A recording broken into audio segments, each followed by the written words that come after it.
Let's go. Yo, I'm like an addict, do I gotta have it. I ain't even playing, got a really bad habit. If it moves, gotta grab it, fuse like a magnet. Lose, won't have it till I'm doomed in a casket. I ain't playing, got a weird mind. If you work 8 hours, I'ma work 9. If the shoot tastes out. What's up guys, Masta Styles here, bringing you another Eternal Evolution video. And today I have here a video for the newer players. You know, if you're new to the game, you just started your week 1, week 2. I've been seeing this question a lot, like who should you invest in? And today I have 5 heroes that you should invest in, plus some bonus heroes that you're eventually going to need later on down the road. So first up we have here is support. So you want to make sure you pick up this support here. You're going to technically get her for free if you log in every day.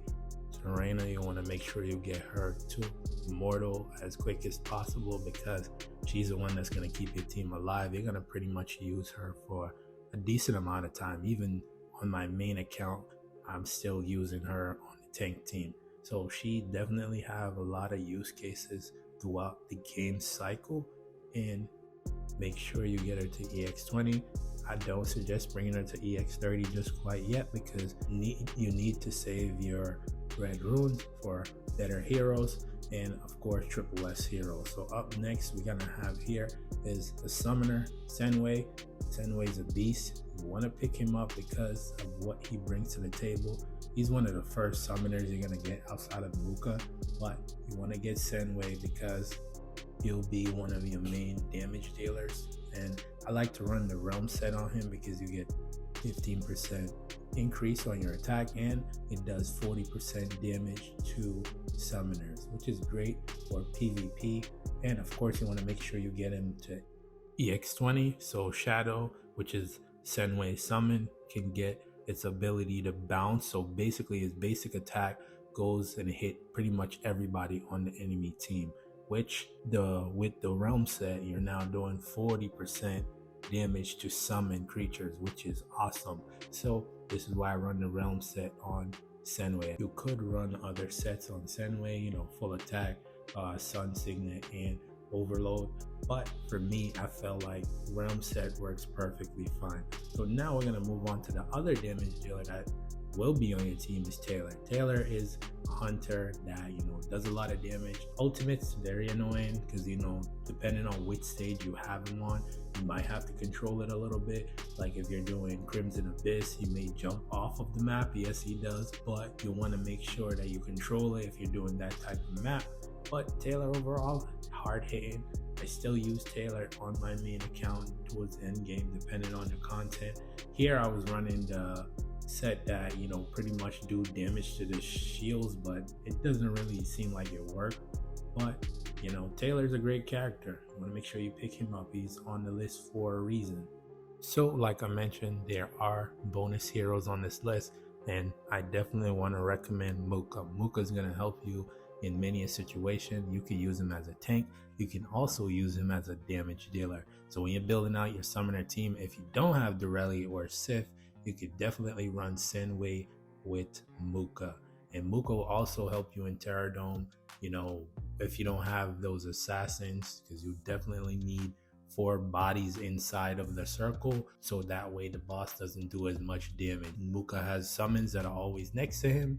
He's perfect for that type of content. But now we're going to jump into the triple S's, and of course I can't forget to mention another summoner here, which is Daniel. You want to make sure you get Daniel to Immortal. On my free-to-play account here, I don't even have him at Immortal. I don't even think I'm going to even bring him to EX30 because, you know, the EX30 is a couple of seconds on his ultimate. Is it really worth it? Not really. If it was an extension on the stun, I would definitely run to go get him to EX30. But for right now, EX20 is perfect.